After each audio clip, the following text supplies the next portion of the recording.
Is-saħħa tal-flus ilha staġnata għal 6 snin sħaħ u minkejja li l-paga żdiedet bil-kola, din iż-żieda ittiklet kompletament biż-żieda fil-prezzijiet biex bekk il-ħaddiema spiċċaw qar milli kienu. Dan ħareġ minn rapport dwar l-ekonomija li sar mill-KPMG u li wera kif il-qatt jaf jiżdied matul is-sentejn li ġejjin kaġun tan-nuqqas ta' ħiliet fil-ħaddiema. Ir-rapport jindika ċar li l-ħaddiema barranin minkejja li essenzjali għal mudell preżenti tal-ekonomija qed isarfu f'ħafna sfidi. L-aktar minħabba l-fatt li xorta qed jispiċċaw jitilqu minn Malta wara inqas minn sena. Dan ir-rapport wera wkoll li żieda fil-pagi f'Malta kien biss ta' 1.5 is-sena li għaddiet, l-inqas żieda fil-pagi fl-Unjoni Ewropea waqt li l-inflazzjoni żdiedet b'5.7%. Biex bekk dak imsejjaħ purchasing power kien wieħed negattiv, hekk kif in-nies kellhom inqas valur ta' flus f'idejhom. L-akbar żieda fil-prezzijiet kienet fl-ikel u x-xorb mhux alkoħoliku b'żieda ta' 9.5%. Bir-rapport jgħid li l-iskema stabbiltà tista' ma tkunx waħda sostenibbli.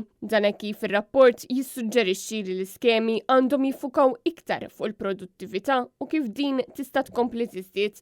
Intant, statistika maħruġa aktar kmieni din il-ġimgħa wriet kif il-pis tal-għoli tal-ħajja f'Malta baqa' akbar minn dak li qed jesperjenzaw pajjiżi fiż-żona euro. Dan hekk kif l-inflazzjoni f'Malta tinsab fil-livell ta' 3% u fiż-żona euro l-inflazzjoni hija ta' 2.6%. Ir-rapport tal-KPMG wera wkoll kif il-prezzijiet tal-proprjetà f'Malta kienu ogħla mis-sena ta' qabel, hekk kif jannar ta' din is-sena il-kuntratti finali kellhom valur ta' 5.6%, iktar minn jannar tal-2023.